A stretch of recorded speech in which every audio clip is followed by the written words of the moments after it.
Heart attack में pen होती है, बैठे बैठे पेन होती है। अच्छा, एंजाइना में कब होता है? चलने से पेन होता है, रुकने से पेन ठीक हो जाती है। जब 70, 80, 90 ब्लॉकेज हो, 70, एक आदमी बोलता है मुझे दौड़ने में दिक्कत है, तो कितनी ब्लॉकेज बोलूं? More than 70। एक बोलता है मुझे चलने में दिक्कत है, तो कितनी ब्लॉकेज बोलूं? More than 80। एक बोलता है मुझे नहाने धोने में दर्द है, तो मोर देन 90। और एक बोलता है मुझे बैठे बैठे दर्द है, तो 100%। याद रखिएगा, हार्ट अटैक मतलब है ब्लॉकेज इज इक्वल टू 100%। अच्छा, हार्ट अटैक धीरे धीरे होता है, सडनली हो जाता है? सडनली हो जाता है, सडनली। अभी का अभी हो गया हार्ट अटैक, 5 मिनट पहले मिला, 5 मिनट बाद खत्म हो गया, हार्ट अटैक हो गई। कैसे हो जाता है आपको याद है? अब देखिए एक बार। अच्छा, एक आदमी हार्ट का पेशेंट है, उसकी कितनी ब्लॉकेज है? 80 ब्लॉकेज है। उसको हार्ट अटैक करना, 100 ब्लॉकेज ले जाना, कितने साल बाकी है अभी इसको? 10 साल बाकी है। पता चला 10 मिनट बाद हार्ट अटैक हो गया। एक आदमी तो हार्ट का पेशेंट ही नहीं है, उसकी ब्लॉकेज 60 है, 60% ब्लॉकेज है, वो हार्ट का पेशेंट भी नहीं हो तो दौड़ सकता है। अच्छा, उसको कितने साल लगेगा अभी हार्ट अटैक करने? 60 है, 100 जाना है, 40% बाकी है, 20 इयर्स बाकी है अभी। पता चला 20 मिनट्स बाद हार्ट अटैक हो गई। कैसे हो जाएगा हार्ट अटैक? आपको याद है एक पर्दा आपने बताया था हमने, ब्लॉकेज के ऊपर एक मेम्ब्रेन होता है, वो मेम्ब्रेन बर्स्ट कर जाता है। This is what heart attack is. देखिए आपको समझ आता है कि नहीं? ये 20% ब्लॉकेज है, दिख रहा है मेम्ब्रेन ब्लॉकेज के ऊपर। ये 40% ब्लॉकेज है, मेम्ब्रेन यहाँ पे है अभी। ये 60%, 70% ब्लॉकेज है, मेम्ब्रेन अभी भी है। और मेम्ब्रेन स्ट्रेच कर रहा है कि नहीं कर रहा है? करते करते एक दिन क्या होगा? मेम्ब्रेन बर्स्ट कर जाएगा, membrane will rupture, membrane will snap, membrane will burst. और जैसे ही मेम्ब्रेन बर्स्ट करेगा क्या होगा? यहां से केमिकल यहां आएगी, और यहाँ पे खून जा रहा है, इस खून में क्या होगा? ब्लड केमिकल मिलेगा, और केमिकल मिलते ही ब्लॉकेज हो जाएगी 100%। This is called heart attack. 100% blockage कितने देर में बना? 5 मिनट में। 0 से 80 आने लगा था 40 साल, और 80 से 100 आने में 5 मिनट्स, 2 मिनट्स। अब एक बात बताइए, हार्ट अटैक को रोकना कैसे है? आपका दिमाग क्या बोल सकता है? मैं आपको समझाता हूं, एक एग्जांपल सोच लीजिए। एक नोट का गड्डी है, नोट का गड्डी समझते हैं? नोट के गड्डी में रबर बैंड लगा है, मैं हर दिन उसमें नोट घुसाए जा रहा हूं, और जब रबर बैंड टाइट हो गई तो आपको मैंने पूछा क्या करूं कि रबर बैंड ना फट जाए, तो आप क्या जवाब देंगे हमको? नोट घुसाओ मत। आप ये पूछेंगे सर अभी तक रबर बैंड फट गया क्या? मैं बोला नहीं, अभी तक नहीं फटी है। आप बोलिए एक काम करना, कल से नोट घुसाना मत, देखना फटेगा नहीं। ये काम बात ठीक लग रहा है कि नहीं लग रहा है आपको? घुसाना बंद करो। और मैं एक स्टेप और आगे जाता हूं कि कुछ नोट निकाल लो कि रबर बैंड ढीला हो जाए, अब फटने का क्या चांस है? एकदम नहीं है। एंड यही बात मैं हार्ट के पेशेंट को समझाता हूं। मैं बोलता देखो अभी जहां तक चले गए चले गए, अब आप ब्लॉकेज को बढ़ाओगे तो एक ना एक दिन हार्ट अटैक होगा। कब होगा हम नहीं जानते, पर कभी ना कभी हो सकता है। आज 80 है मालूम नहीं, 90 में पर्दा फट जाए। ये पर्दा कब फटेगा हमको नहीं मालूम है। हर आदमी का पर्दा अलग अलग है, हर आदमी की मेम्ब्रेन अलग अलग स्ट्रेंथ की है। अब कब फटेगा नहीं मालूम, पर एक बात पक्का मालूम है कि आज से नोट घुसाना बंद कर दिया तो फटने के चांस कम हो जाएगा। और कुछ नोट निकालना चालू कर दिया तो आपको क्या लगता है, लॉजिकल बात हो रही है कि नहीं? वो जो कारण है ब्लॉकेज का उसको हटाओ और बॉडी में सप्लाई फैट का बंद करो, अब हार्ट अटैक का chance is almost nil, almost nil. और यही बात मैं हार्ट के पेशेंट को समझाता हूं। आपको क्या लगता है, सही हुआ कि नहीं हुआ? कॉमन सेंस के बात यही बोलता है कि नहीं, ब्लॉकेज का कारण को हटाओ और खत्म करो बात। तो ये है हार्ट अटैक रोकने का उपाय। मैंने देखा है बहुत सारे पेशेंट ये करते नहीं है, वो खाना पीना गलत खाते रहते हैं, दवाइयां खाते हैं। कार्डियोलॉजिस्ट को पूछ भी लेते हैं कि डॉक्टर साहब मैं आपसे दवाई ले रहा हूं तो आपके अंडर में हो गया ना? डॉक्टर बोलता है हाँ मेरे अंडर में हो। बोलता है डॉक्टर साहब कभी हार्ट अटैक हो जाए तो आप कहां मिलोगे? मैं अभी ब्लॉकेज बढ़ा रहा हूं, आप सिर्फ हमको बताओ हार्ट अटैक के वक्त आप। अच्छा, कार्डियोलॉजी भी बड़ा खुश रहता है, बोलता है मेरा मोबाइल नंबर रखना, जब भी हार्ट अटैक हो मुझे इन्फॉर्म करना और मैं आपको बताऊंगा कहां पहुंचना है, और मैं भी वहीं पहुंचूंगा, फिर आपको बचाने की पूरी कोशिश करूंगा। पर हार्ट अटैक के बाद, हार्ट अटैक के पहले करने का कुछ जरूरत। आपको क्या लगता है, सही बात हो रहा है गलत हो रहा है? अरे हार्ट अटैक के पहले ही रोक लो ना कि हार्ट अटैक। पर मैंने देखा आजकल ऐसा ही कुछ हो रहा है। Anyway I don't want that. अच्छा एक बात बताइए, ये जो पेशेंट है जिसका ब्लॉकेज बढ़ रहा है, ये सब जानता भी नहीं है क्या क्यों ब्लॉकेज बढ़ रहा है। कार्डियोलॉजिस्ट के पास जाए तो उसको बता देना चाहिए कि नहीं किस लिए ब्लॉकेज हो रहा है। अच्छा, अगर हार्ट के हॉस्पिटल में आप चले जाएं तो वो लोग भी यही सब बात करेंगे ना आपसे? क्या लगता है, हाँ या ना? वो लोग क्या बात करेंगे? उनके पास दो प्लान है, एक है बाईपास सर्जरी और एक है एंजियोप्लास्टी। अच्छा, इतनी कॉमन सी बात है, ब्लॉकेज का कारण को रोको, वो इसको नहीं बता के बाईपास एंजियोप्लास्टी क्यों बोल रहे हैं? आपको क्या लगता है? आगे पहले कॉमन बात बताओ, फिर तो बाईपास सर्जरी एंजियोप्लास्टी की बात करते हैं। वो लोग चाहते नहीं है ये सब ज्यादा, वो बोलते हैं भाई हमारी बाईपास की काम अच्छी। अच्छा, वो लोग कैसे ले जाते होंगे आपको उस तरफ, मैं आपको समझाना चाहता हूं कैसे ये सिस्टम बन गया कि वो बाईपास एंजियोप्लास्टी की तरफ चले जाते आदमी। मैं आपको समझाता हूं। एक आदमी है, ऑर्डिनरी आदमी है, खाने में खूब चर्बी खाता है, उसको क्या मालूम इससे ब्लॉकेज होता है, सिगरेट उगरेट पी रहा है। एक दिन चलते चलते वो देख रहा है जब मैं स्पीड लेता हूं मेरे को यहाँ पे दर्द हो जाती है, फिर मैं रुक जाता हूं दर्द ठीक हो जाती है। कितनी ब्लॉकेज है? 80। चलने में स्पीड लेते ही दर्द हो रहा है, जब वो दादर चढ़ता है, सीढ़ियां चढ़ता है, उसको दर्द होता है। तो कितनी ब्लॉकेज हो गई? 80। अच्छा, वो बताएगा क्या किसी को? सोचता है कि अभी तो मैंने फील किया है, अगर घर में जाके बता दूंगा घर वाले परेशान हो जाएंगे। एक तो ऐसे ही वो परेशान है, इतने सारे कॉम्प्लिकेशंस है घर पे, और मैं ये भी बता दूं तो झंझट हो जाएगा। बताता नहीं है। कितने दिन तक नहीं बताता है? 2 4 6 महीने तक वो खींचता रहता है। क्या करता है? जब भी स्पीड लेने का काम होता है बोलता है मैं धीरे धीरे जाऊंगा, आप छोड़ दो, जाने दो। जब दादर चढ़ना होता है तो धीरे से चढ़ता है, सामान उठाना होता है नहीं उठाता है, पर धीरे धीरे पता चल जाता है। एक दिन वाइफ बोलती है आप स्पीड में चलिए, पेशेंट बोलता है मेरे से स्पीड नहीं चला जाता। बोला क्यों? बोलता मेरे को यहाँ दर्द होती है। वाइफ बोला आपने कभी बताया नहीं? बोलता नहीं, वो तो थोड़े दिन से हो रहा है ना, कुछ दिनों से। वाइफ अब छोड़ देगी वाइफ या नहीं छोड़ेगी? वाइफ बोलती है चलो कल डॉक्टर के पास जाएंगे। तो लोकल कार्डियोलॉजिस्ट के पास पहुंच गए। अच्छा, लोकल कार्डियोलॉजिस्ट को जाके बता दिया कि डॉक्टर साहब जब मैं स्पीड लेता हूं तो यहाँ पे छाती में दर्द हो जाता है, फिर रुकता हूं ठीक हो जाता है। अच्छा, उनको कुछ आइडिया लग जाएगा? वो ईसीजी करके देखते हैं, उसमें कुछ नहीं आता है। पेशेंट बोलता है सर ईसीजी में नहीं आएगा, आप चला के ईसीजी लीजिए तब आ जाएगा। उसको मालूम है चलने से दर्द होता है, तो डॉक्टर स्ट्रेस टेस्ट कराता है, उसमें खराबी आ गई। अब इसका मतलब क्या हो गया? हार्ट की बीमारी है या नहीं है? ऑलमोस्ट पक्का हो गया। अब कार्डियोलॉजिस्ट क्या बोलते हैं? बोलते देखो आपको हार्ट की बीमारी हो गई है। पेशेंट घबरा जाता है, बोलते सब क्या करूं? बोलते एक काम करो, मैं एक हॉस्पिटल का नाम लिख के देता हूं, उसमें चले जाओ, और एक कार्डियोलॉजिस्ट का नाम लिख के देता हूं, उसके पास चले जाना, और वहां पे वो जाके एंजियोग्राफी करेंगे, उससे पता चलेगा ब्लॉकेज है या नहीं है, और उसके बाद वो बाईपास सर्जरी एंजियोप्लास्टी जो भी बोलेंगे वो सब करवा लेना। पेशेंट बोलता है इसका मतलब वो सब करा लो। बोला हाँ, जो भी निकलेगा उस हिसाब से करा लेना। पेशेंट बोलता है सर और कोई बात? बोला एक काम कर देना मेरा, उनको बता देना मैंने ही आपको वहां पे भेजा है। अच्छा, इसका भी कुछ फायदा है ना? अच्छा, अब आप कहां चले गए नेक्स्ट डे? पेशेंट पहुंच गया हार्ट के हॉस्पिटल में, कार्डियोलॉजिस्ट को बता दिया कि मैं स्पीड लेता हूं, मेरे को छाती में दर्द होता है। कार्डियोलॉजिस्ट को कुछ समझ आ गया क्या? उनको बहुत अच्छे से समझ आ गया, एक नया पेशेंट आ चुका है। अच्छा, वो बोलते नहीं ऐसा, वो क्या बोलते हैं? वो बोलते हैं मेरे को डाउट है ये ब्लॉकेज है या नहीं है। अच्छा, पेशेंट खुश हो जाता है। पेशेंट बोलता है वो डॉक्टर तो मेरे को डरा ही दिया था, बोलता हार्ट की ब्लॉकेज है, और ये बड़ा डॉक्टर ये बोलता है मेरे को डाउट है। पेशेंट बोलता है मेरे को हार्ट की बीमारी हो ही नहीं सकता। अरे मैं कभी कोई गलत काम किया ही नहीं, सिगरेट तो बहुत लोग पीते, मैं भी पीता हूं, और चर्बी उर्बी तो बहुत लोग खाते, मैं तो थोड़ी बहुत ही खाता हूं। तो पेशेंट क्या सोचता है कि कुछ निकलेगा तो नहीं, डॉक्टर ठीक ही बोल रहा है, कुछ मिलेगा ही नहीं। पेशेंट बोलता है सर कोई उपाय है, पता चल जाए ब्लॉकेज कितना है। कार्डियोलॉजिस्ट बोलते हैं बस एक एंजियोग्राफी कर लेते हैं, आपको देख लेते हैं है या। अच्छा, पेशेंट मान जाएगा नहीं मान जाएगा? पेशेंट बोलता है सर कोई भी टेस्ट हो मैं तैयार हूं, आप बोलो क्या क्या कराना है। बोलते नहीं, आपको एडमिट करके आपके अंदर एक तार घुसाएंगे और उसमें जान भी जाने की चांस है। अच्छा, पेशेंट फिर भी नहीं चाहता है कुछ, तो बोलते बिना तार घुसाए कुछ कर लीजिए ना, पता करना है ना ब्लॉकेज, कर लीजिए आप। कार्डियोलॉजी बोलते नहीं, एंजियोग्राफी बिना कुछ नहीं पता चलेगा। अच्छा, एंजियोग्राफी हो जाएगा नहीं हो जाएगा? एंजियोग्राफी हो जाता है। पेशेंट बोलता है चलो एक बार करा लेते हैं, फिर घर जाके सोचेंगे ब्लॉकेज मिल तो जाए, देखे तो सही कितना है, फिर जाके घर में। अच्छा, पेशेंट प्लान कर लेता है। क्या प्लान करता है? कि मेरी 30-40 ब्लॉकेज तो हो सकती है, मैंने गलत काम किया है, बड़े दिनों से मेरे को कोई नहीं बोला था फैट नहीं खाना, मैं खाया हूं, सिगरेट नहीं पीना मैंने पिया हूं, तो कुछ ब्लॉकेज मिलेगा। और प्लान क्या बनाता है कि घर जाके कल से सारा खाना पीना बदल दूंगा, वॉकिंग चालू कर दूंगा, एक्सरसाइज चालू कर दूंगा। एकदम प्लान करके एंजियोग्राफी में जाता है कि कल खाली रिपोर्ट लेके घर जाना है। अच्छा, रिपोर्ट में कुछ, एंजियोग्राफी होने के बाद रिपोर्ट में कुछ मिलेगा या नहीं मिलेगा?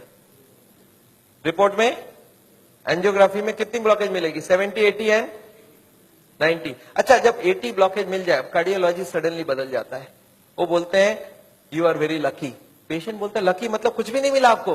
बोला लकी इसलिए कि आप ठीक टाइम में यहां तक पहुंच गए, थोड़ा सा लेट आते तो कुछ भी हो सकता था। पेशेंट बोलता है इसका मतलब कुछ सीरियस बात है। बोला आप बचे कैसे, मेरे को समझ नहीं आ रहा है। यू आर वेरी लकी, अभी तक बच गए आप। अब आपका बचने का चांस बहुत कम है। पेशेंट बोलता है पर हुआ क्या है? बोलता 80% ऑलरेडी फिनिश्ड, बस अब बस थोड़ा सा ही है। You are carrying an atom bomb.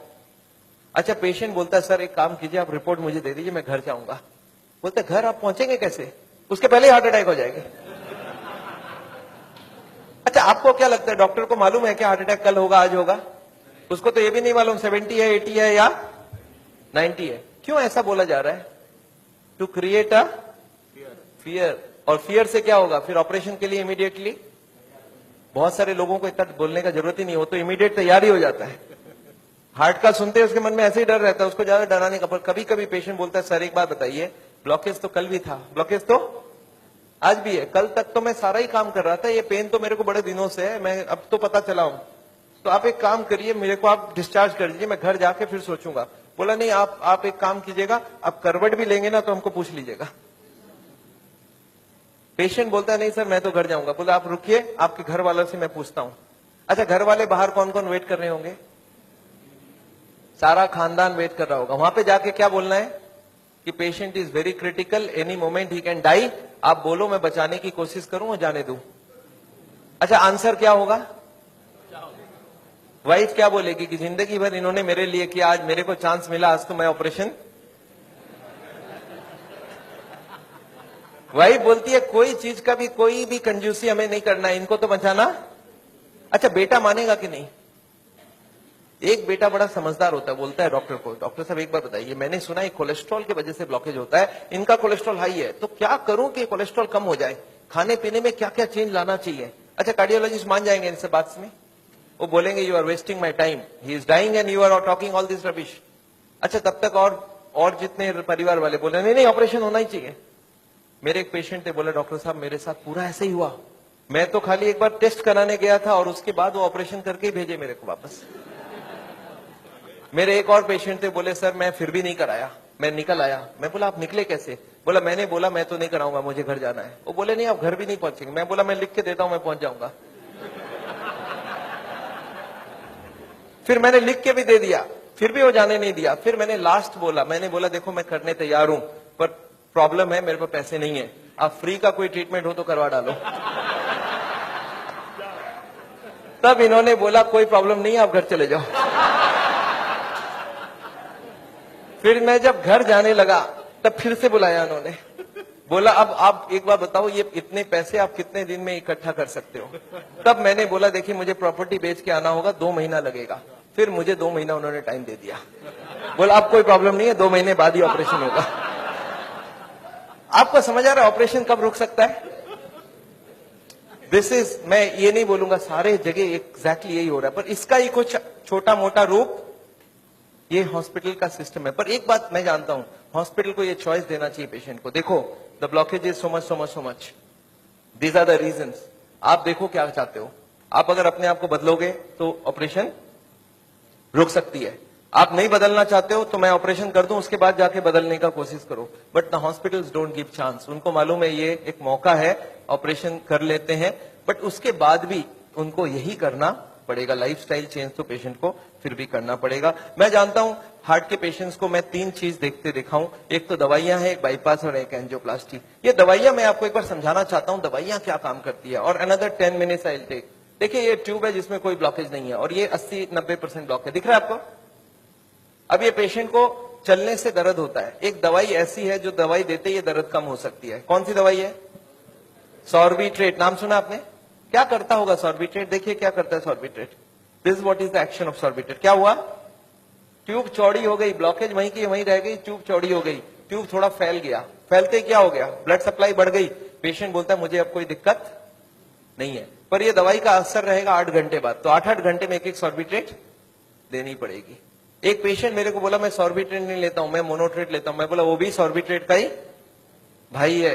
तो ये जितने भी सॉर्बिट्रेट है उनका नाम मैं आपको दिखा सकता हूं, these are all kinds of Sorbitrate and all, ये सब दवाई हम लोग दे देते हैं। सॉर्बिट्रेट, इस्मो, आइसोडिल, मोनोट्रेट, नाइट्रोफिक्स, एंजिसेड, इम्डूर, वेंजिकॉर, वेसोट्रेट, मोनोट्रेट, सॉर्बिट्रेट, मोनोसॉर्बिट्रेट, नाइट्रोकंटीन, वेसोप्रीन, मोनोस्प्रीन, इस तरह की दवाइयां हम हार्ट के पेशेंट्स को दे देते हैं। एनीवे दवाइयां बहुत सारे तरह के मिलती है। एक होता है हार्ट की ऑक्सीजन की जरूरत को कम कर देता है, इसको बोलते हैं beta blocker, calcium channel blocker, फिर एस इनहिबिटर, ऐसे करके बहुत सारी गोलियां हम लोग हार्ट के पेशेंट्स को दे सकते हैं। I am not going to go into that detail. कुछ ब्लड पतला करने का दवाई भी देते हैं, आपने देखा है नाम, इकोस्प्रिन, कोल्स्प्रिन, एएसए, डेलिस्प्रिन, डिस्प्रिन, क्लोपिक्रेल, क्लोपिलेट, क्लोपिवास, सिरुविन, क्लैबिक्स, क्लोट्रेल, प्लाजरिल, स्ट्रोमेक्स, डीप्लैट, इस तरह की गोलियां हम लोग देते हैं ब्लड को पतला करने के लिए। पर ये गोलियां देने से भी पेशेंट ठीक नहीं होता है, तो इसके लिए मैं चाहता हूं वो लाइफस्टाइल चेंज करें, अपनी ब्लॉकेज को कम करें कि उनको देने की जरूरत पड़े ही नहीं। अच्छा, ये गोलियां इतनी खाएगी, इसके साइड इफेक्ट्स होती है क्या? अगर साइड इफेक्ट होती है कॉन्स्टिपेशन, तो कॉन्स्टिपेशन की और गोली दूंगा, और एसिडिटी हो जाए तो एसिडिटी की गोली दूंगा, और नींद ना आए तो नींद की गोली दूंगा। अच्छा बताइए, बीमारी ठीक हो रहा है कि नहीं हो रहा है?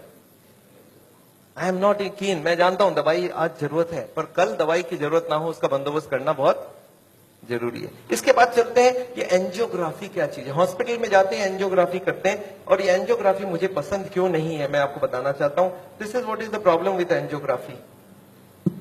एक तार आपके पूरे बॉडी को स्क्रैच करके हार्ट तक लेके जाना है। ये तार यहां से जो घुसेगी, 1 metre wire is inserted into the body till it reaches the heart. It is a blind procedure. Blind मतलब क्या?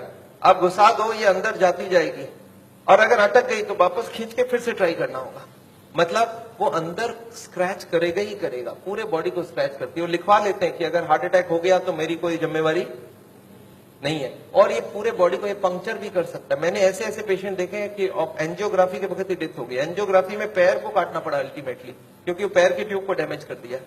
तो एंजियोग्राफी मैं नहीं चाहता हूं। और उसके बाद क्या होगा? इनएक्यूरेसी अबाउट द रिपोर्ट, और उसके बाद pressure from the cardiac doctors for the next operation. Patient को लगता है मेरे को इमरजेंसी हो गया, बट इमरजेंसी प्रिसिपिटेट कराया जा सकता है।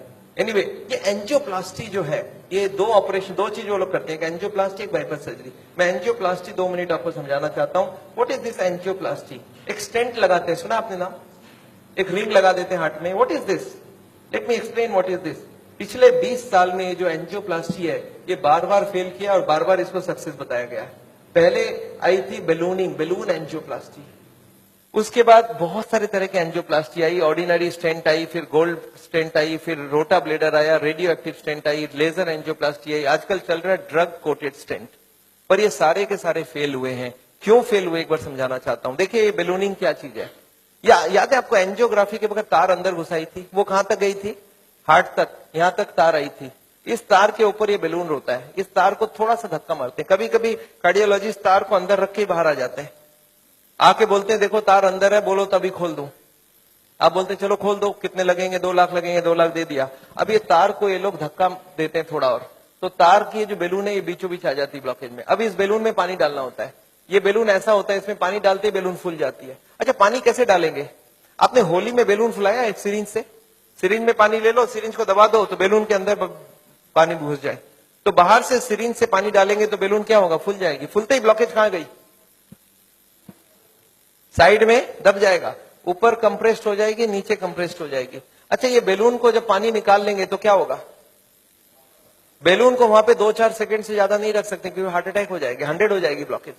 तो बैलून में पानी डाला और सिरिंज से वापस पानी खींच लिया। जैसे ही पानी खींचा, बैलून वापस चिपक गई, तार को पकड़ के बाहर निकाल लिया। Angioplasty is over. आपको समझ आ रहा है क्या करना पड़ा? ये तार यहां थी, इसी को थोड़ा आगे किया, बैलून डाल, पानी निकाल लिया और ब्लॉकेज वापस। अच्छा, ब्लॉकेज वापस आ जाएगी नहीं आ जाएगी इसके बाद? क्या लगता है आपको? This is elastic. इलास्टिक समझते हैं आप? ये लोहा या पत्थर नहीं, इलास्टिक है। और जैसे ही बैलून निकाल लिया, ब्लॉकेज वापस आने लग गई। थोड़े साल बाद यही कार्डियोलॉजिस्ट मान गए बैलूनिंग काम की नहीं है। पहले क्लेम किया था बैलूनिंग एक बार कराओगे जिंदगी भर चलेगी, फिर मान गए काम की नहीं है। फिर क्या हो गया? फिर वो बोले इसमें स्टेंट लगाना होगा। What is this stent? Look at this, this is the blockage. दिख रहा है आपको येलो कलर की? और इसके अंदर एक बैलून डाल दिया। आपको दिख रहा है ब्लैक कलर का बैलून? बैलून में पानी डाला तो ब्लॉकेज कहां चलेगी? साइड में आ गई। जब बैलून निकाल लेंगे तो ब्लॉकेज वापस आएगी। तो यहाँ पे एक स्प्रिंग लगा देते हैं। ये स्प्रिंग क्या काम करेगा? ब्लॉकेज को आने से रोक देगा। आपको समझ आ रहा है स्प्रिंग का मतलब क्या है? अगर स्प्रिंग डाला गया, इसका मतलब क्या है? कि ब्लॉकेज वापस आ रही थी। इसका मतलब पहले वाला जो क्लेम था वो गलत था कि बैलूनिंग करा लो, ठीक रहा। इसके बाद ये जो स्टेंट लगी, स्टेंट का एक मेजर प्रॉब्लम है कि इसके अंदर से ब्लड जाएगी। और फॉरेन बॉडी के अंदर ब्लॉकेज बहुत जल्दी होती है। ये देखा गया है स्टेंट में 6 महीना 1 साल में सारे ब्लॉक आ जाती वापस। और ये जब वापस आने लगी तब इन्होंने थोड़े दिन तक तो बोला नहीं आती है, नहीं आती है। थोड़े दिन बाद इन्होंने बोला कि नहीं, ये स्टेंट तो खराब होगी क्योंकि ये ऑर्डिनरी स्टेंट है, इसमें एक मेडिकेटेड स्टेंट देना होगा। वो दवाई में डाल के स्प्रिंग को निकाल लेंगे, अब बहुत बढ़िया हो जाएगा। तो ड्रग की कोटिंग चल जाए। आपने देखा है चांदी के गहने में सोने की कोटिंग चढ़ाते हैं, तो वो स्प्रिंग के ऊपर कोटिंग चढ़ा देते हैं और वो कोटिंग चढ़ा के लगा दिया, पर इसके बाद भी ये फॉरेन बॉडी ही रही, इसमें वही का वही रिजल्ट आया है। अभी लेटेस्ट है कि 66% people with in 1 year will come back with a reblockage. इसके बाद है बाईपास सर्जरी। एक बहुत बड़ी सर्जरी होती है। देखिए बाईपास सर्जरी मैं इसलिए नहीं चाहता हूं, एक बहुत बड़ा सर्जरी है। एक पूरे चेस्ट को काटो और इसको काट के, इसको चाकू से नहीं कटेगा, इसमें आड़ी से कटेगी। आड़ी समझते हैं आप? आपने मार्बल फिटिंग के वक्त एक देखा गोल चक्का लेके घूमते हैं, ऐसा एक लगा के ये पूरा खुलेगी। इसको अंदर से ऐसे जैक करके ऐसे खोलेगा, अंदर में हार्ट को रोक के उसमें ऑपरेशन होगी। और हार्ट को रोकेंगे तो एक मशीन से पूरे बॉडी को ब्लड जाएगा, इसको बोलते हैं हार्ट लंग मशीन। उसमें कुछ ब्लड डाल के उससे चलाना होगा। And during this time the operation has to take place, but this operation is very complicated. Luck अच्छा हो तब ठीक है, नहीं तो कुछ ना कुछ कॉम्प्लिकेशन रहती है, बहुत सारे लोगों की जान भी जाती है। पर ऑपरेशन के बाद क्या होगा, ये देखिए ऑपरेशन के बाद क्या होगा। ये ट्यूब जो ब्लॉकेज है वो यहीं रह गई, उसके जगह नई ट्यूब लग गई। तो ये ब्लॉकेज के जगह नई ट्यूब लग गई तो क्या हो गया, बाईपास हो गया। पर ये नई ट्यूब में फिर कभी ब्लॉकेज आएगा कि नहीं, आपको क्या लगता है? ये नई ट्यूब में फिर से ब्लॉकेज आती है। अच्छा, अब तो 40 साल बाद ही आएगी ना, पिछले बार कितने साल लगी थी आपको याद है? देखिए एक वाई का जवाब सोच के देखिए, ओरिजिनल ट्यूब में कितने साल में ब्लॉकेज हुई थी? 20 से 40 साल। तो कितनी स्पीड रही? 2 से 4%, 6% पर ईयर। और एंजियोप्लास्टी के बाद अगर 2 साल में वापस रीब्लॉकेज होती है तो कितने साल हो गई? 40% पर ईयर। और बाईपास के बाद अगर 5 साल में रीब्लॉकेज आती है तो 20% पर ईयर। जो ट्यूब ओरिजिनली 2% की ब्लॉकेज कर रही थी वो अब ऑपरेशन के बाद उसकी स्पीड क्यों बढ़ गया? क्योंकि अब वो ओरिजिनल नहीं रहा। हमारी बॉडी को जब तक ओरिजिनल रखो तब तक अच्छी बात है। हमारे प्राइम मिनिस्टर ने भी 2 बाईपास कराई है, एंजियोप्लास्टी 5 स्टेंट लगाई है। पर मैं जानता हूं उसके बाद भी तो फिर से कराना पड़ा। एक बार कर लिया, दूसरी बार कराया, कब तक करा सकता आदमी? और मैं जानता हूं बॉडी में एक बार कॉम्प्लिकेशन कराना, उनके लिए तो चलो बहुत बड़ा टीम लगेगा। हर आदमी के लिए इतनी बड़ी टीम नहीं भी लग सकती है और इतना बड़ा ऑपरेशन नहीं भी कर सकते ठीक से। पर मैं जानता हूं अगर ऑपरेशन बिना ही हमारी काम बन जाए, अगर हम लाइफस्टाइल को ही चेंज करके कर सकते हैं तो हम ऑपरेशन क्यों करवाएं? And this is what is the contention. Nevertheless मैं हार्ट के पेशेंट को एक ही चीज समझाता हूं कि ब्लॉकेज अगर रिवर्स करना है तो उसके लिए थोड़ा आपको एक्यूरेसी करना होगा। What is this accuracy? You understand? This is the accuracy. इस पिक्चर को आपने देखा है, इसमें एक्यूरेसी लिखा है। कितना एक्यूरेसी है इसका मतलब? मैं आपको समझाता हूं। ये एक ड्रम है, ये ड्रम में मैं पानी भरना चाहता हूं और इसमें 15 छेद है। आप बताइए कितनी छेद बंद करने से ड्रम भरेगी? याद है 15 कारण है। अब इसमें से कितने को कंट्रोल करूं कि ड्रम भर जाए? सारे को करना होगा। अच्छा, मैं हार्ट के पेशेंट्स को क्या देखता हूं, उनको कुछ मालूम भी नहीं है इसके बारे में। वो क्या बोलते हैं, मेरा कोलेस्ट्रॉल कंट्रोल है, ट्राइग्लिसराइड ज्यादा है, शुगर कंट्रोल है, बीपी ज्यादा है। मैं बोला ऐसे नहीं चलेगा, सारे होल बंद चाहिए मुझे। बोलते मैं थोड़ा थोड़ा करूं तो कैसा चलेगा? मैं बोला थोड़ा थोड़ा से काम नहीं चलेगा। बोलते मेरा बीपी कम किया हूं पर पूरा कम नहीं कर रहा हूं, 120 नहीं लड़ रहा हूं, 140 ही रखा हूं। मैं बोला नहीं चलेगा, मुझे सारे फैक्टर्स एक साथ कंट्रोल चाहिए। हाँ, इसके लिए शुगर, बीपी, कोलेस्ट्रॉल, ट्राइग्लिसराइड आपसे कम नहीं हो रहा, मैं दवाई देके कम कर देता हूं। पर स्मोकिंग आपको पूरा ही बंद करना होगा, खाने में तेल आपको बंद करना होगा, एक्सरसाइज आपको करना पड़ेगा, ओवरवेट कम करना होगा, खाना पीने में फाइबर ज्यादा डालना होगा। अच्छा, ये सब संभव है क्या लोगों के लिए? यस, क्या प्रॉब्लम है? ये तो सिंपल सी बात है। इसको क्यों नहीं कर सकते? क्यों नहीं सिगरेट बंद कर सकते? क्यों नहीं मीट बंद कर सकते? क्यों नहीं तेल घी छोड़ के आप अलग तरीके से खाना बना सकते हैं? तो all these if you do there is no problem. Nevertheless मैं जानता हूं, एक और छोटा सा चीज आपको बताना चाहता हूं। अभी एक और नई जो टेक्नोलॉजी आ गई है, आदमी को मैं सोचता था बिना काटे कुछ हो सके। ये हमारी कुकिंग की क्लास है। This is a cooking class. मैं हार्ट के पेशेंट्स को ट्रेनिंग देता हूं। This is my dietitian teaching cooking, zero oil cooking to the patients wives. मैं हार्ट के पेशेंट्स को योगा सिखाता हूं। मैं बोलता हूं कैसे भी करो, योगा करो। आप योगा करने की बहुत जरूरी है। उसके साथ उनको क्या करना चाहिए, क्या नहीं करना चाहिए, कितनी सामान उठानी चाहिए, गाड़ी चलानी चाहिए, स्कूटर चलाना चाहिए, ऑफिस जाओ तो क्या प्रिकॉशन लो, दादर चढ़ो तो क्या प्रिकॉशन लो, आगे कौन सी योगा करो, कब तक करो, कौन सी मेडिसिन लो, कब तक लो, एंड फॉर दिस हाँ मैं एक मैगजीन भी निकालता हूं, इसका नाम है साउल टाइम्स। ये मैगजीन मैं हर महीने निकालता हूं, दिल्ली से निकलती है, हिंदी और इंग्लिश में। अच्छा, आपको एक फॉर्म दिया गया है क्या? ऐसा देखिए तो, have you got a form like this? ये फॉर्म में अगर आप अपने नाम एड्रेस भर के देंगे तो आपको ये मैगजीन आगे आपको मिलता रहेगा हर महीने। हिंदी में इंग्लिश में दोनों में मैगजीन है। और इसके साथ एक छोटा सा और क्वेश्चन ये रखा है कि यहां पे अगर हम लोग ऐसा कोई कैंप करवाएं, so how many people will be interested to join such a camp? 1 दिन का या 2 दिन का ऐसा एक कैंप अगर हम करवाएं तो कोई इंटरेस्टेड हो तो प्लीज फिल इट अप। मेरे को लोग बोलते हैं डॉक्टर साहब इतनी सारी बातें अगर कैसे याद रखूंगा? मैंने बहुत मोटी मोटी किताब लिखी है। आदमी बोलता है सर छोटा सा कुछ दीजिए ना कॉपी। तो मैंने एक ऐसी किताब बनाई है जिसका नाम है पॉकेट गाइड। एक 30 रुपीज की किताब है, कोई 2 घंटा बैठ के पढ़ ले तो जितनी बातें मैंने बताई है सब इसमें लिख के रखा है। So this book I have brought over here. मेरे ख्याल से बाकी बुक्स तो मैं नहीं ला सकता हूं क्योंकि hundreds of books are there. तो मैं ये बुक लाया हूं। कोई को लगता है कि मैं पढ़ना चाहता हूं और कोई को पढ़ाना चाहता हूं, हार्ट के पेशेंट को जरूर पढ़ाइए। 30 रुपीज की गिफ्ट होती है, you can give it to anybody and they will learn things from the book. तो ये बहुत जरूरी है।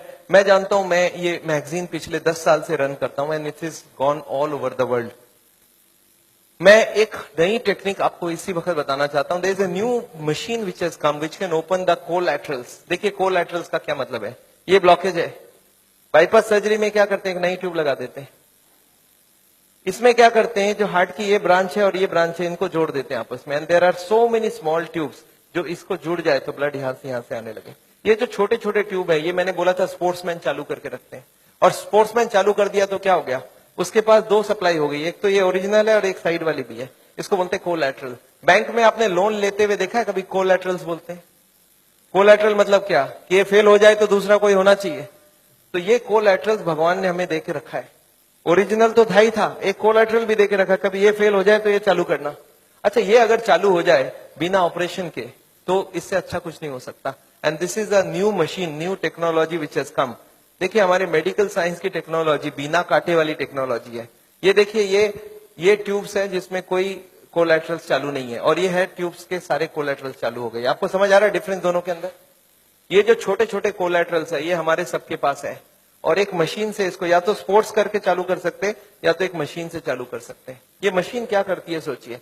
ये जैकेट्स लगा दिया हमने कफ में, थाई में, बटक्स में, और सारे को एक साथ स्क्वीज कर दूं तो क्या होगा, इसकी ब्लड कहां जाएगी? बॉडी में ही रहेगी, पर कहां जाएगी? ये हार्ट के तरफ जाके हार्ट की ट्यूब्स को धक्का देके प्रेशर देके इसको खोलेगी। ये प्रेशर 1-1 घंटे तक, एक मिनट, इसको हार्ट के संग सिंक्रोनाइज करके दिया जाता है। सिंक्रोनाइज मतलब हार्ट जब पंप करे तो मशीन पंप नहीं करता है। जब हार्ट पंप करके रिलैक्स करने लगे, जब पूरी ब्लड वापस आती है तो वो स्क्वीज करके सारे ब्लड को एक साथ भेजा जाता है। And this goes on, ECG feed होती है कंप्यूटर को। And this machine we have seen now without bypass surgery. आदमी बोलता है मुझे इमीडिएट रिजल्ट चाहिए, तो without bypass this can work very well. तो इसको हम लोग बोलते हैं नेचुरल बाईपास। नेचुरल बाईपास समझ रहे हैं, भगवान ने ऑलरेडी नेचुरल बाईपास हमें दे के रखी है, स्पोर्ट्समैन चालू करके रखा है। तो आप हार्ट के पेशेंट हो, आप चालू करो, आपके पास कोलैटरल आ गई तो ओरिजिनल नहीं भी होगा तो भी काम चल जाएगी। और एक मैं जैसे ही, हाँ एक और ट्रीटमेंट आई है जिसको हम लोग बोलते हैं बायोकेमिकल क्लीनिंग। ये अभी बहुत अच्छी रिजल्ट आ सकती है। कुछ केमिकल अंदर डाल के ब्लड में उसको अंदर से गला लिया जाए। जैसे किचन में आपने सुना नाली जाम हो जाए तो क्या करते हैं हम लोग, कुछ केमिकल डालते हैं अंदर से। तो ये केमिकल की भी ट्रीटमेंट आजकल चल रही है, बट अभी भी इसका रिजल्ट हर आदमी में सेम नहीं आता है, but results are still there. बहुत सारे ऐसे पेशेंट है जो 30-40% तक ब्लॉकेज इससे कम हो सकती है। नेवरदिलेस मैं समझता हूं मैंने बहुत सारा लेक्चर आपको दे दिया है। कोई ने मेरे को बोला था एक बार कि डॉक्टर साहब कभी भी किसी को आधे घंटे से ज्यादा लेक्चर मत दिया कीजिए। मैंने बोला क्यों? बोला आपने स्कूल, उसके बाद दिमाग काम नहीं करता है। मैंने बोला क्यों ऐसा बोल रहे हैं? बोलते आपने स्कूल कॉलेज में देखा है कभी भी पीरियड्स 40 मिनट से ज्यादा नहीं रखते हैं, उसमें 5 मिनट आने जाने का वेस्टेज गिन लो, आधे घंटे ही चलेगा दिमाग। मैं बोला पर मैंने देखा आप टीवी देखते हो तो 2-3 घंटा देखते हो एक साथ। बोलते नहीं वो इंटरेस्टिंग हो तो देखते हैं। तो मैं जानता हूं आप हमारे साथ बैठे हैं 2 घंटे के लिए और आपको जरूर इंटरेस्टिंग लगा होगा। मैं फिर से धन्यवाद देना चाहता हूं ये हॉल को अरेंज जिन लोग ने किया उनको, श्री माफत लाल जी को जिन्होंने आपके लिए ये लेक्चर कराया है। और अगर आपको लेक्चर अच्छा लगा है तो उनके लिए फिर से एक बार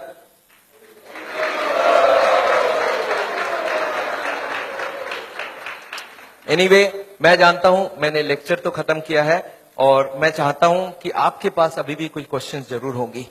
मैं कैंप भी करता हूं और मेरी बंबई में जुहू में एक क्लिनिक भी है जहां पे हर वक्त डॉक्टर है और ये मशीनें वगैरह भी है। तो आपको अगर कभी कोई जरूरत पड़े तो आप हमारी किताबें जरूर पढ़िएगा और ये छोटी वाली किताब भी पढ़िएगा। अगर आपके पास कोई क्वेश्चन हो, क्वेश्चन के लिए माइक है हमारे पास। So if you have questions I would want you to ask the questions and I like to answer the questions. You not covered the effect of the alcohol. Yes, very important thing, alcohol. मैं आपको बता दूं alcohol heart के लिए कभी अच्छी नहीं है।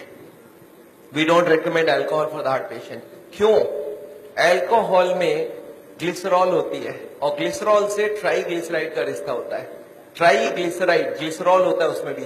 तो एल्कोहल में एल्डिहाइड ग्रुप है और ग्लिसरॉल में एल्डिहाइड ग्रुप है और ये दोनों एक दूसरे से एक्सचेंज हो जाती है। जब भी कोई अल्कोहल ले तो उसका ट्राईग्लिसराइड 40-50 तक बढ़ जाती है। तो अल्कोहल कभी हार्ट के लिए अच्छा है ही नहीं। पर अल्कोहल से एक अच्छाई होती है हार्ट में, वो है एचडीएल बढ़ जाती है। तो हार्ट के पेशेंट्स क्या चाहते हैं मालूम है? बोले एचडीएल की बात करो, ट्राईग्लिसराइड की बात ना करो। अरे मैं कैसे बात ना करूं? एक चीज अच्छा एक खराब है ना, तो मैं दोनों को ही बात करूंगा ना। अच्छा, अल्कोहल में एक ही खराबी है और भी खराबी है। मैं आपको गिनाता हूं अल्कोहल की खराबी। एक तो अल्कोहल से स्टोमक खराब हो जाता है, गैस्ट्राइटिस हो जाता है, लीवर खराब होता है, इसको बोलते हैं सिरोसिस ऑफ द लीवर। सुना आपने नाम? अच्छा, अल्कोहल से नर्वस सिस्टम खराब होती है। आपने सुना है अल्कोहल पी के एक्सीडेंट करके लोगों को मार डाला लोगों ने? सुना है ऐसा? तो अल्कोहल से पैसे भी खराब होते हैं, आपको मालूम है क्या? अच्छा, अल्कोहल से एडिक्शन होता है, ये बात मालूम है आपको? एडिक्शन मतलब क्या है? जिसको अल्कोहल पीने की आदत पड़ जाए वो मारपीट करके भी अल्कोहल पिएगा, हर दिन पिएगा। एक आदमी मेरे को बोला सर सबको ही नहीं होता है ऐसा। मैं बोला जो जो हो चुका है उसको जाके पूछो कि आप जब शुरू किए थे तब हर दिन पीते थे क्या? बोलते नहीं, मैं तो पहले एक ही बार पीता था, कभी जिंदगी में एक बार पिया पहले बार, फिर महीने में एक बार पिया, फिर हफ्ते में एक बार पिया, फिर हफ्ते में 3 बार पिया, फिर धीरे धीरे अब हर दिन पीने की आदत हो गया है। तो कौन गारंटी दे सकता है आप उसी एडिक्शन में नहीं जाओ? अल्कोहल में परिवार को बड़ा टेंशन रहता है, वाइफ सबसे ज्यादा दुखी होती है। जब हस्बैंड शराब पीता है तो वाइफ सबसे ज्यादा दुखी होती है। अच्छा, बच्चे तो अच्छा चीज सीखते हैं आपसे, बच्चे भी बहुत दुखी होते हैं कि पापा को सिगरेट पीने देते। दो ही होता है, बच्चा दो ही काम करता है, या तो पापा की तरह पीना चालू करता है या तो पापा को जिंदगी भर नफरत करता है, क्योंकि उसको अल्कोहल या तो पसंद हो जाएगा तो वो पीना चालू कर देगा, वो भी बिगड़ेगा। अच्छा, मेरे को कभी कभी लोग बोलते हैं सर पर मैंने देखा है कार्डियोलॉजिस्ट बोलते हैं थोड़ा बहुत पिया करो। मैंने बोला अच्छा एक काम करना, उस कार्डियोलॉजिस्ट को जाके पूछना कि सर ये अच्छी चीज है क्या? बोला हाँ अच्छी चीज है तब ना हमको बता रहा है। मैं बोला उसको पूछना कि अपने बेटे को और अपनी बीवी को पिलाना चालू किया क्या हर दिन? बोलता नहीं, मेरा बेटा पिएगा तो निकाल दूंगा घर से। अच्छा, अपने बेटे को घर से निकाल दोगे पीने से और हमको आप बोल रहे हो पियो? आपको क्या लगता है लॉजिक बहुत अच्छी है कि खराब है? कोई भी कार्डियोलॉजिस्ट को यहाँ हाथ लगा के बोलने बोलिए कि हाँ ये अल्कोहल बहुत अच्छी चीज है, मैं अपने बच्चों को पिलाऊंगा, अपनी वाइफ को पिलाऊंगा, तब तो मैं मान जाऊं। कोई कार्डियोलॉजिस्ट तैयार नहीं है। पर पेशेंट्स के लिए घूस देना समझते हैं? घूस देना, ब्राइब करना समझते हैं? ब्राइब होने से बहुत काम हो जाता है। तो पेशेंट को ब्राइब देकर रखते हैं कि पेशेंट बोलेगा डॉक्टर मेरा बहुत बढ़िया है, सारा चीज अलाउ कर देता है। But very bad, alcohol is never good for the heart. या एनी मोर क्वेश्चंस?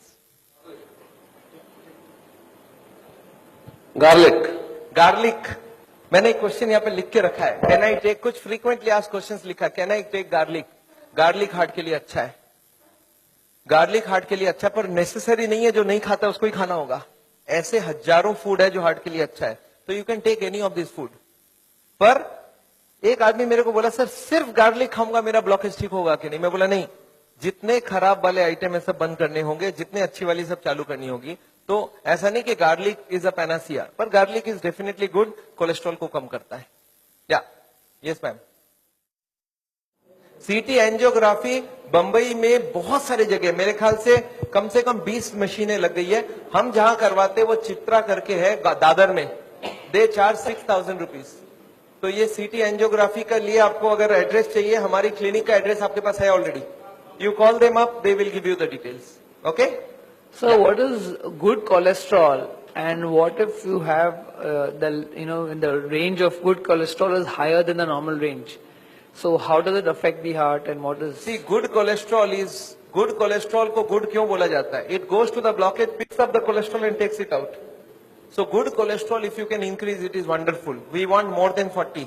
तो गुड कोलेस्ट्रॉल बढ़ाने का कोशिश करिए, और इसके लिए बाजार में नहीं मिलता है। आप हमको ये नहीं बोल सकते सर 2 किलो मेरे लिए मंगवा दीजिए। गुड कोलेस्ट्रॉल आपकी बॉडी बनाएगी अगर आप खाना पीना ठीक रखेंगे So तो। is good cholesterol anyways related to fat also? I mean, It is coming from fat plus protein. Hare Krishna, Prabhuji. This is Dr. Anuj here.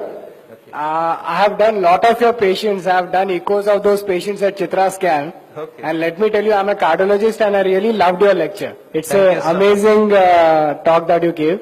And I pray that we do something together with all the malpractice. I'm very much aware of what is going on. And